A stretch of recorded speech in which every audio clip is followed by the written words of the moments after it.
লুকাকুর দৌড় আর D ব্রুইনার fiery shot, Allison বেকারও বুঝতে পারলেন না হচ্ছেটা কি। 2018 বিশ্বকাপ থেকে ব্রাজিলের সর্বনাশের স্ক্রিপ্ট ততক্ষণে লেখা শেষ। সেই বেলজিয়াম দলে ডি ব্রুইনা, লুকাকু দুজনেই আছেন। নেইমারের পর এবার কি মোহাম্মদ সালারও পালা? ফ্রান্স, আর্জেন্টিনা, ব্রাজিলের মতো দলগুলো যেখানে মিনিমাম ইনজুরি কনসার্ন থাকার প্লেয়ারকে নিয়ে বিশ্বকাপ প্ল্যান করছে না, সেখানে ফিফা র্যাঙ্কিংয়ে 9 নম্বরে থাকা বেলজিয়াম হাঁটছে ভিন্ন পথে। দলটা বেশ কিছু অভিজ্ঞ প্লেয়ারদের সাথে রাখছে, এমনকি ইনজুরিতে ভোগা লুকাকুকেও রেখেছে স্কোয়াডে। বিশ্বকাপের শুরু থেকে ম্যাচ খেলার নিশ্চয়তা না দিতে পারলেও রোমেরোকে নিয়েই বাজি ধরতে চায় বেলজিয়াম। চলতি বছরে সব মিলিয়ে লুকাকু ম্যাচ খেলেছেন মোটে 69 মিনিট। চোটের কারণে আছেন মাঠের বাইরেও।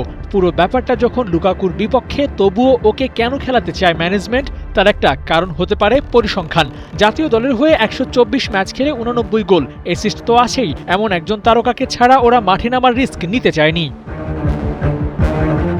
তবে এই দলে বেশ কিছু তরুণ তারকা জায়গা করে নিয়েছে। তার মধ্যে স্পেনের হয়ে অনূর্ধ্ব 19 দলে খেলা মাতিয়াস ফার্নান্দেস পার্দো আছেন। তবে বেলজিয়ামের সবচেয়ে বড় শক্তির জায়গা থিবো কোর্তোয়া, কেভিন ডি ব্রুইনাদের থাকা। ফর্মটা ঠিকঠাক থাকলে যে কোনো দলের বিপক্ষে এরা হয়ে উঠতে পারেন ভয়ঙ্কর।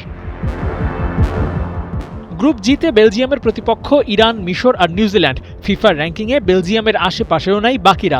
স্বাভাবিকভাবেই এই গ্রুপে হট ফেভারিট বেলজিয়াম।